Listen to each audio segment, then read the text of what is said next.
2022년 7월 31일입니다. 다 함께 묵도하심으로 하나님께 예배를 드리십니다. 내가 내 하나님 여호와의 말씀을 삼가 듣고 내가 오늘 내게 명령하는 그의 모든 명령을 지켜 행하면 내 하나님 여호와께서 너를 세계 모든 민족 위에 뛰어나게 하실 것이라. 내가 내 하나님 여호와의 말씀을 청종하면 이 모든 복이 내게 임하며 내게 이르리니 성읍에서도 복을 받고 들에서도 복을 받을 것이며 네 몸의 자녀와 내 토지의 소산과 내 짐승의 새끼와 소와 양의 새끼가 복을 받을 것이며 내 광주리와 떡반죽 그릇이 복을 받을 것이며 내가 들어와도 복을 받고 나가도 복을 받을 것이니라. 아버지 하나님, 성읍과 들과 토지의 모든 소산과 짐승의 새끼와 소와 양의 새끼들조차 우리가 하나님의 말씀에 청종할 때에 다 복을 받을 것이라 말씀하십니다. 오늘 하나님께서 저희들의 내면 구조에 변화를 주셔서 하나님의 말씀에 청종할 수 있도록 하나님의 영을 부어 주옵시고, 하나님의 말씀에 청종하다가 이 땅과 이 땅 백성들, 우리의 후손들이 번성케 하시는 하나님의 은혜를 누리며 복을 받게 하여 주시옵소서. 오늘 말씀을 통하여 우리의 내면 구조가 변화되는 그 일이 한 뼘만큼은 자라서 돌아갈 수 있도록 기름 부어 주시옵소서. 예수님의 이름으로 기도드리옵나이다. 아멘.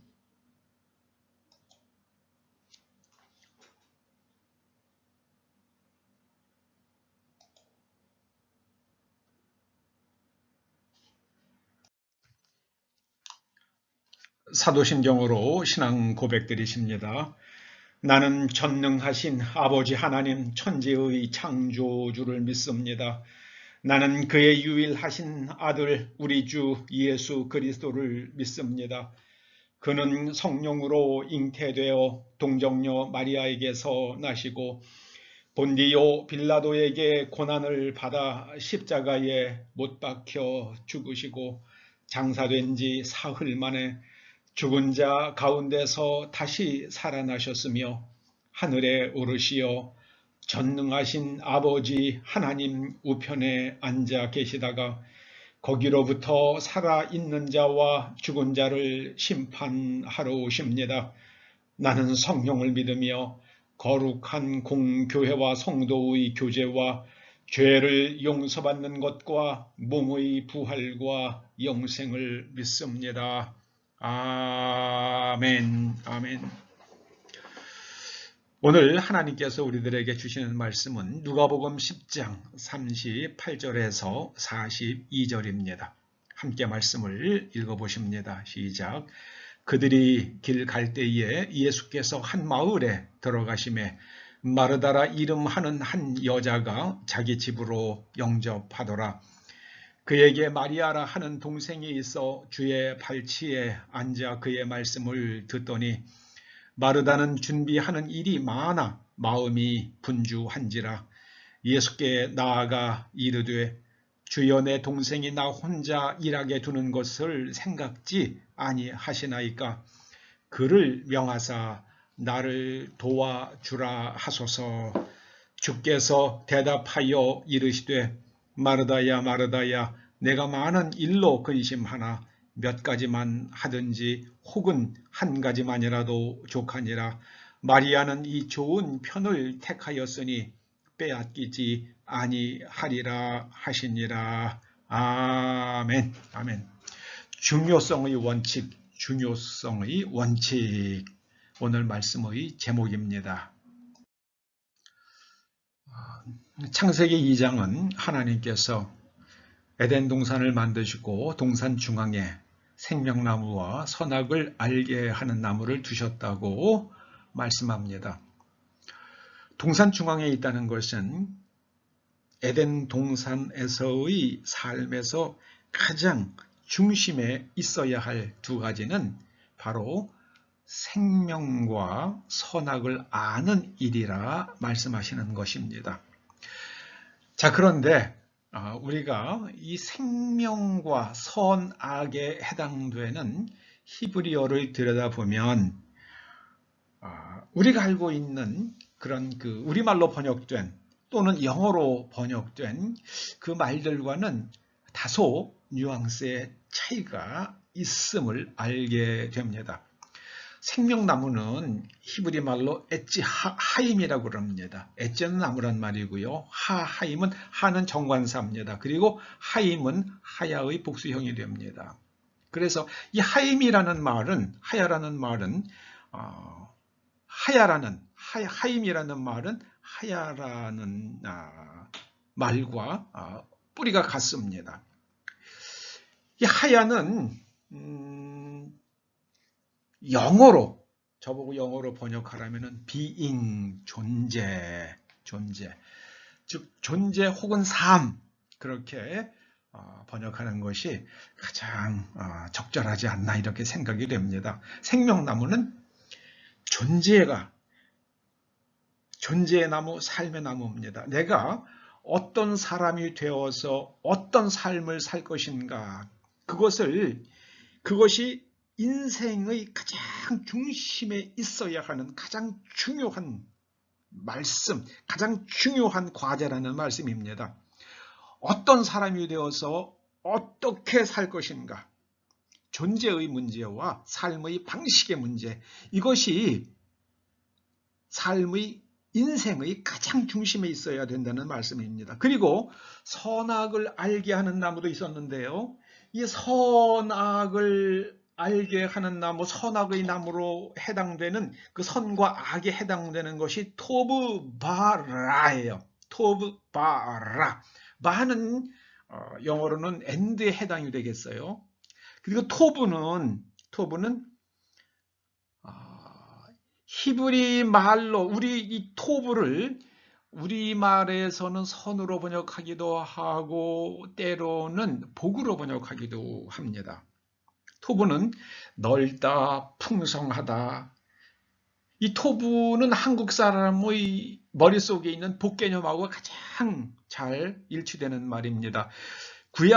우리말 성경에서 우리말 성경에서 복으로 번역되는 히브리 단어가 3개가 나옵니다. 하나는 뿌라카예요. 뿌라카. 이거는 바락이라는 동사에서 나온 명사형이죠. 이건 무릎 꿇다예요. 하나님 앞에 무릎 꿇고 예배하는 것, 그것이 바로 뿌락합니다. 그래서 하나님 앞에 순종하는 그것이 가장 복된 거죠. 그 다음에 또 하나가 하나님의 말씀을 그대로 행하는 겁니다. 그게 바로 여스레인데요. 이것이 여스레 이것은 하나 말씀을 듣고 그대로 행하는 사람, 그런 뜻입니다. 근데 그것을 시편 1편에서는 복 있는 사람이라고 번역을 했습니다. 또 하나는 토부예요. 이것이 번성해요. 넓고 풍성하고 넉넉하고요. 선한 거, 이게 토부입니다. 토부 바라는요. 토부와 라, 이것은요, 번성할 것인가, 쇠퇴할 것인가, 역경, adversity, 이게 재앙을 만날 것인가. 그러니까 삶에서 가장 중요한 것은요, 이 번성을 택하라는 말씀입니다. 쇠하고 고난의 길을 택하지 말고 항상 번성의 길을 택하라. 어떤 사람이 되어서 어떤 삶을 살 것인가, 어떻게 하면 우리가 번성의 복을 누릴 수 있을 것인가, 그것이 항상 삶의 중심에 있어야 된다, 그 말씀입니다. 내가 복을 택할 것인가, 아니면은 저주를 택할 것인가. 거기에 나오는 말씀이 바로 오늘 제가 예배 예배로 부름해서 읽었던 그 말씀입니다. 신명기 28장 말씀이잖아요. 하나님 여호와의 말씀을 삼가 듣고 내게 명령하는 그의 모든 명령을 지켜 행하면 하나님께서 너를 세계 모든 민족 위에 뛰어나게 하실 것이라. 하나님의 말씀을 청종하면 모든 복이 너에게 임하는데 성읍도 그 사회와 그리고 나라가 복을 받습니다. 그리고 들판에 있는 곡식들도 복을 받아서 풍년이 이르게 됩니다. 그리고 자식들이 복을 받습니다. 그 다음에 짐승의 새끼들, 소와 양의 새끼들에도 복을 받아요. 그리고 광주리와 떡반죽 그릇이 복을 받습니다. 그래서 식량이 그치질 않고 흉년이 오질 않고요. 늘 풍성하며 먹을 것이 있게 된다는 말씀입니다. 그리고 들어와도 복을 받고 나가도 복을 받습니다. 집안도 잘 되고 나가면 사업도 잘 되고 그것이 바로 그 선택이 어디에 있습니까? 하나님의 말씀을 듣고 청종할 것인가? 하나님의 말씀에 역행할 것인가? 그것이 바로 번성과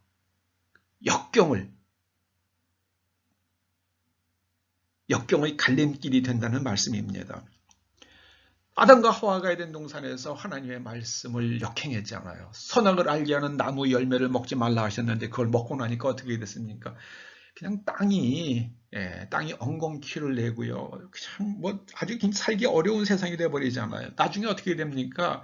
자식들이 복을 못 받게 되죠. 형이 동생을 갖다가 돌로 쳐 죽이는 사건이 일어납니다. 형이 돌로 동생을 쳐 죽입니다. 자식들이 복을 못 받죠. 죽은 아벨도 불쌍하고요. 또 그렇게 동생을 죽인 그 가인의 삶은 얼마나 고통스럽습니까? 그 하나님께서는 내 몸의 자녀가 복을 받을 것이라고 그랬는데요. 아담과 하와가 하나님의 말씀에 청종하지 않자 그 몸의 자식들이 복을 받지 못했습니다. 가장 중요한 게 뭡니까? 어떤 존재가 될 것인가? 에지하임. 성경은 사람을 가리켜서 하나님께서 숨을 불어넣으시자 네페시 하야가 됐다고 말씀하시는데요. 네페시 하야는 바로 이 하임과 같은 하임이나 하야 같은 말입니다. 이것이 하야의 복수형이 하임이에요. 이것이 어떤 사람입니까? 하나님, 자기 정신을 가진 사람이 된 거예요. 그래서 하나님의 말씀을 존재가 하나님과 말씀과 일치하는 존재가 되면 그러면은 하늘에서 복이 임하고요. 하나님의 말씀을 거부하고 역행하는 존재가 되면 그렇게 살면은 이게 전부 다 재앙이 온다는 말씀입니다. 중요한 게 뭡니까? 그 사람의 캐릭터예요. 1990년을 전후해 가지고 스티븐 코비라는 사람이 쓴 성공하는 사람들의 7가지 습관이라는 책이 아주 대유행을 했죠. 뭐 한 2천만 권이 팔렸다는 그런 얘기를 들은 적이 있습니다. 코비는 이 책의 서두에서 성격 윤리와 성품 윤리를 얘기합니다. 먼저 그 성공하는 7가지 습관을 가지기 전에 그 배경으로서 그 바닥으로서 가장 중요한 것이 뭐냐면 이 성품, 캐릭터, 좋은 캐릭터를 가진 사람이 되라고 강조를 합니다. 영어로는 성격은 personality를 번역한 겁니다. personality는 사람들하고 잘 어울리는 기술에 관계되는 것, 사람들이 좋아하는 것, 이런 것을 잘 연출할 수 있는 이 페르소나라는 가면이라는 단어에서 나온 게 이 퍼스널리티거든요. 그 세상에서 스무슬리 나이슬리 살아가는 기술을 익히며 사람들이 좋아하는 것을 하고 사람들과 잘 어울릴 줄 알고 이런 세상이 원하는 자기의 진실 내면이 아니라 그 가면을 쓰고 그렇게 그런데 스티븐 코비는요 중요한 것은 성품이라고 말합니다. 성품, 캐릭터 이런 겁니다. 성품 윤리는요. 그가 말하는 성품 윤리는 겸손, 충성, 절제, 용기, 정의, 인내, 근면, 소박함, 수수함, 그리고 황금률. 내가 남에게 대접을 받고자 하는 대로 먼저 남을 대접하는 거지요. 이것이 성공적인 삶을 살기 위해서 반드시 있어야 하는 기본 전제 조건이라고 강조합니다. 스티븐 코비가 미국의 많은 문헌들을 검토하고 나서 중요한 발견을 하나 합니다. 1차 세계대전 이전에는 미국에서는 항상 이 캐릭터, 성품 윤리를 강조했는데 1차 대전 이후부터 사람들이, 모든 글들이 이 성격 윤리를 강조하는 것으로 바뀌었다고 그럽니다. 이 성격 윤리는요, 대인관계를 원활히 해주고 대중적 이미지를 높여주고 그 다음에 대중적인 이미지를 높이는 태도와 행동 기법과 기술 같은 것, 그런 것들을 강조하는 게 성격 윤리입니다. 코비에게 따르면 성격 윤리는 두 갈래로 발전했다고 합니다. 하나는 개인 혹은 대중을 상대할 때 필요한 각종 기법물로 그렇게 발전해 갔고요. 다른 하나는 적극적 사고방식으로 발전했다고 합니다. 우리나라에서 적극적 사고방식을 가지고 이걸 복음과 비빔밥을 만들어 가지고 성공한 분이 바로 조영기 목사님이죠. 그렇게 사람 많이 모았잖아요. 그런데 조영기 목사님의 말년을 보면 거기에 인테그리티가 없잖아요. 성품이 없습니다. 더 이상 말할 이유가 하나도 없죠. 더 이상 다 아니까요, 여러분들이요. 코비는 성격 중심의 접근법, 거기에는요, 때로는 조작적일 수도 있고 또 심지어는 기만적인 면도 있다고 비판합니다. 그렇게 되는 이유는 다른 사람이 자신을 좋아하도록 만들기 위해서 술수를 쓰게 되고 자신의 목적을 달성하기 위해서 다른 사람의 취미에 관심이 많은 것처럼 위장을 하기도 하고 권력이나 재력을 과시하고 심지어 남들을 은근히 위협하기도 한다는 겁니다. 중요한 거는 성품이라는 겁니다. 여러분, 성령의 열매 있잖아요. 사랑과 희락과 화평과, 이게 다 따지고 보면 뭡니까? 이게 성품이에요. 성품. 1차 대전 이전에는 이 성령의 열매와 유사한 성품을 강조하는, 성품 윤리를 강조하는 문화가 미국 문화였는데 1차 대전 후부터는 이 성격 윤리, personality, 이 기술과 그 다음에 기만 조작, 이런 거에 사람들이 아주 관심을 갖게 되고 적극적 사고방식, 나는 할 수 있다 하면 된다는 그런 것으로 넘어가면서 성품이 파괴되기 시작했다는 겁니다. 그러면서 그 7가지 습관이요, 그런 것들 다 좋은데 결국은요, 그걸 하기 위한 대전제 조건은 좋은 성품이다. 중요한 것은 성품이다.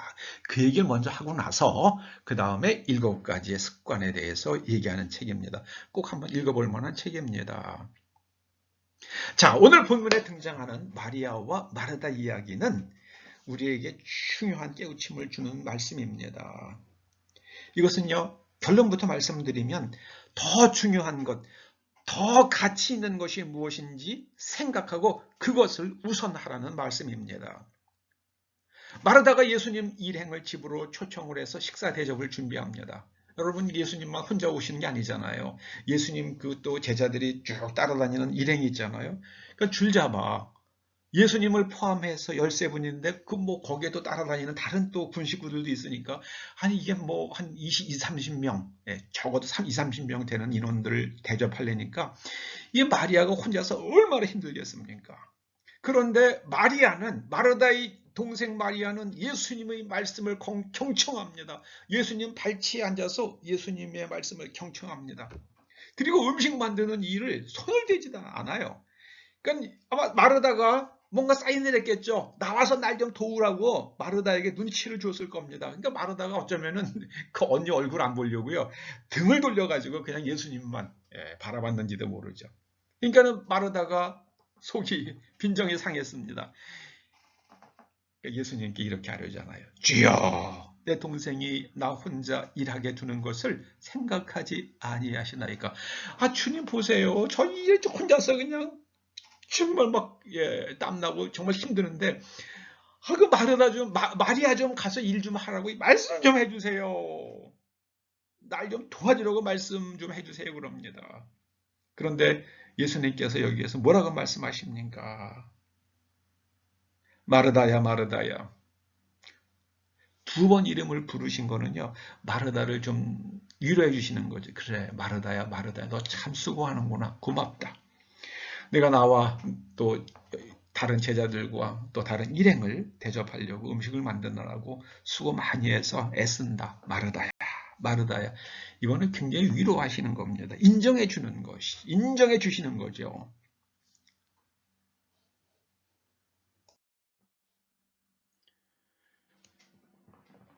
주님께서 말씀하십니다. 내가 많은 일로 근심하고 염려하지만 몇 가지만 하든지 혹은 한 가지만이라도 족하니라. 마리아는 이 좋은 편을 택하였으니 빼앗기지 아니하리라. 여러분 그 한 20, 30명 되는 그 손님들을 접대하려고 그러면은 뭐 한 가지만 만들어도 얼마나 힘들겠습니까? 빵 요만큼 만드는 거랑 이만큼 만드는 거하고 이게 뭐 수고로움이 다르잖아요. 시간도 다르고요. 빵 한 개 굽는 거랑 빵 20개 굽는 거랑 다르지 않습니까? 그런데 주님께서 말씀하십니다. 함께 잘 먹는 것 중요한 일이다. 그건 즐거운 일이다. 그런데 더 중요한 것, 더 중요한 것. 그건 즐거운 일이지만 더 중요한 것은 뭡니까? 주님의 말씀을 듣고 그 내면을 주님의 말씀으로 내면 구조를 재구조화해서 하나님의 말씀대로 사는 겁니다. 주님께서 가르쳐 주신 하나님의 말씀대로 사는 거예요. 그게 바로 제가 예배의 부름에서 읽은 말씀입니다. 오늘 내게 명령하는 그의 모든 명령을 지켜 행하면 내 하나님 여호와께서 너를 세계 모든 민족 위에 뛰어나게 하실 것이라. 내 하나님 여호와의 말씀을 청종하면 이 모든 복이 내게 임하며 성읍에서도 복을 받고 들에서도 복을 받고 자녀들이 복을 받고 토지가 복을 받고 심지어 짐승의 새끼들도 복을 받고요. 그 다음에 광주리와 떡반죽 그릇에 먹을 것이 그치지 아니한다고 말씀하십니다. 집 안에서도 복을 받고요. 그리고 사회에 나가서도 사회가 다 평안하고 도둑놈 없고 그래서 복을 받는다고 말씀하십니다. 그게 뭡니까? 사람들이 모두가 다 내면 구조가 하나님의 말씀으로 재구조화되어서 하나님의 말씀에 청종하는 삶을 살면 이렇게 복이 임한다고 말씀하십니다. 예수님을 대접해 드리려고 이렇게 애쓰고 수고하는 것은 잘하는 일입니다. 칭찬받을 만한 일입니다. 그런데 그것보다 더 중요한 것은 주님의 말씀을 듣고 그 말씀으로 내면 구조를 재구조화하는 일입니다.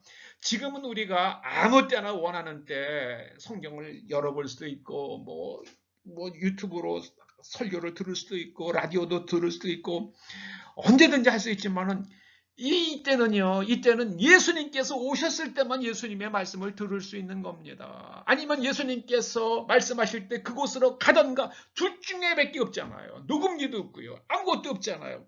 그러니까는 주님의 말씀을 들을 수 있을 때 말씀을 듣죠. 이게 중요한 겁니다. 이게 제일 중요한 거예요. 스티븐 코비가 하는 얘기가 바로 그겁니다. 성공적인 인생을 살기 원하는가? 그러면은 중요한 것을 하라 그럽니다. 중요한 것을. 급한 것이 아니라 중요한 것을 먼저 하라고 충고합니다. 여러분, 우리 인생에서 가장 중요한 것은요, 우리의 내면 구조를 하나님의 말씀으로 재구조화하는 겁니다. 거기에 우리의 시간과 에너지를 집중해야만 합니다. 제가 미국에서 잠시 공부할 때 미국 사람들이 하는 풍자가 있더라고요. 돈 버느라고 건강 잃고 나중에는 또 건강을 회복하느라 번 돈 은행 병원에 다 갖다 준대요. 그리고 나서 죽을 때는 빈털터리로 죽는다고 웃더라고요. 여러분, 적게 벌더라도 건강 지킵시다. 그리고 그거를 즐깁시다. 오늘 예수님께서는 마르다에게 주신 말씀이 뭡니까? 먹어야지. 음식을 준비하는 거 고맙다. 그런데 그 일에 너무 힘 빼지 말고 더 중요한 것은 내 말을 듣고 그리고 내면 구조를 말씀으로 재구조화해라. 그러면 이 캐릭터, 성품, 윤리에 관심을 가지면 너에게 더 큰 복이 임할 것이다. 너로 인해서 성읍이 복을 받고 들이 복을 받고 짐승들이 복을 받을 것이라 말씀하십니다. 하나님의 성품, 하나님의 말씀으로 재구조화된 내면 세계를 가진 사람이 있으면 그 주변이 다 복을 받게 된다는 말씀입니다. 여러분, 중요한 것이 무엇인가 항상 생각하고 올바르게 판단하는 저와 여러분 될 수 있기를 주의 이름으로 축원합니다. 제가 젊어서 나이지리아에서 활동할 때 독일 분을 한번 사귀었어요. 아주 친절하고 유머러스한 분입니다. 그걸로 봐서는 남부 독일 사람이 분명하신 분이에요. 그런데 이분의 부인이 프랑스 여자예요. 한 번은 그 부인이 그런 얘기를 하시더라고요. 정원에서 일을 하다가 손을 굉장히 크게 다쳤대요. 그래서 이제 급히 이제 의사한테 가서 이제 꼬매게 됐는데요. 상처를 치료받게 됐는데 자기가 의사한테 그랬답니다. 이거 흉터 안 나게 잘 꼬매주세요. 그랬대요. 그랬더니 그 독일 의사가 힐끗 쳐다보더니 당신 프랑스 여자예요? 그러더래요. 프랑스 여자예요? 하고 묻더랍니다. 그래서 왜냐하면 독일 여자는 흉터가 남을까 안 남을까 보다도 먼저 손가락이 잘 움직이게 기능을 잃어버리지 않도록 잘 고쳐주세요. 그렇게 거기를 중요하게 생각한대. 그런데 이 프랑스 아줌마는 손 흉터 남지 않게 해주세요. 자기는 그랬다 그러더라고요. 그러면서 그분이 웃는 얘기를 하나 더 하더라고요. 독일 사람들은 그냥 집을 갖다가 독일 사람들의 집 안에 들어가고 집 바깥도 그렇고 정원도 그렇고 정말 깨끗하대요. 정말 빈틈없이 관리되고 있대요. 그런데 정작 집안에서 살 시간이 없대요. 주말이면 맨날 정원 나무 가꾸고 그 다음에 뭐 나무에 또 칠하고 벽에도 칠하고 그래서 집은 깨끗하고 보기 좋은데 그 집안에서 생활할 시간이 없대요. 근데 독일 사람들에 비하면 프랑스 사람들은 집 가꾸는 게 부족하대요. 그러나 자기네들은 그 집안에서 즐긴다고 그러더라고요. 프랑스 사람들은 독일 집만큼 깨끗하지 않지만 우리는 집안을 즐기고 독일 사람들은 깨끗하게 하면서 집안을 못 즐긴대요. 아주 굉장히 재밌게 들었던. 여러분, 중요한 게 뭡니까? 중요한 게 뭐예요? 우리 인생에서 정말 중요한 게 뭡니까? 서두에 말씀드린 어떤 사람이 되어서 어떻게 살 것인가, 그것을 갖다가 항상 삶의 중심에 놓으라고 말씀하시는 거예요. 이게 생명나무의 의미예요. 어떤 존재, 엣지하임, 어떤 존재의 나무, 삶의 나무입니다. 삶을 결정하는 것은 그의 존재됨입니다. 말이 아니에요. 인권 말한다고 인권을 존중히 여기는 사람이 아닌 건 이미 다 알고 있잖아요. 여러분, 중요한 게 뭡니까? 기능이죠. 그 다음에 미용이죠. 순서를 잘, 우리가 먼저 말씀을 듣고요. 그 다음에 음식을 함께 준비해서, 그리고 함께 음식을 즐겨야죠. 무엇을 중요하게 생각하는가? 이것이 오늘 주님께서 오늘 마리아와 마르다의 이 에피소드를 통해서 우리에게 말씀하십니다. 너희 인생에서 가장 중요한 것이 무엇인지 그거를 생각하고 그거를 먼저 행하라. 마리아가 택한 더 좋은 것은 그리스도의 말씀을 듣는 것입니다. 그래서 그리스도의 말씀을 듣고 그 말씀으로 내면 구조를 재구조하는 것이 가장 중요한 일입니다. 이것을 이렇게 되려고 그러면 우리 힘으로 안 됩니다. 성령께서 오셔서 도와주셔야 돼요. 그래서 우리의 내면 구조를 재구조화하는 것은 심리학자들의 언어예요. 성경적 언어로 이걸 표현하면 성령의 열매를 맺으라, 이렇게 되는 겁니다. 우리의 가치관이 무너지면 올바른 판단을 하기 어렵습니다. 여러분, 알아야 될 게 있습니다. 내가 듣는 말이 나의 내면 구조를 만듭니다. 그러므로 내가 누구의 유튜브 방송을 듣는가, 내가 누구의 말을 듣는가, 그게 여러분들의 내면 구조를 결정합니다. 하와는 뱀의 말을 들었습니다. 뱀이 왔을 때 뱀을 쫓아냈어야죠. 난 네 말 듣기 싫어. 네 말은 하나님의 말씀과 다르기 때문에 너의 말을 안 들을 거야. 가! 이렇게 했어야 되잖아요. 그런데 뱀과 주절주절 얘기하잖아요. 그러면서 뱀의 말로 내면 구조가 바뀌고 나니까는요, 선악의 알겐 나무 열매를 보니까 보암직도 하고 먹음직도 하고 지혜롭게 할 만큼 탐스럽게까지 해 보입니다. 훌렁 먹어버립니다. 그리고 하나님 말씀을 역행했더니 그의 삶의 환경이 다 저주가 임하지요. 그리고 자식들이 저주를 받잖아요. 형이 동생을 갖다가 돌로 쳐 죽입니다. 마리아는 예수님의 말씀을 경청했습니다. 마리아의 마음속에 예수님의 말씀이 있었고 그 말씀으로 마리아가 재구조화됩니다. 부활하신 예수님께서 제일 먼저 대화를 나눈 사람이 누구였습니까? 마리아였습니다. 마리아의 마음속에 예수님의 말씀이 있었습니다. 예수님께서 뭐라고 그러십니까? 너희 안에 내 말이, 너희가 내 안에 내 말이 너희 안에 있으면, 너희가 내 안에 내 말이 너희 안에 있으면, 예수님의 말씀이 우리 안에 있는 것, 하나님의 말씀이 우리 안에 있는 것을 가리켜서 성경이 의라고 부릅니다. 의. 그게 체다카예요. 체다카. 그러기 위해서 가장 중요한 것은 먼저 예수님의 말씀을 경청하는 것입니다. 경청하면서 생각해야만 합니다.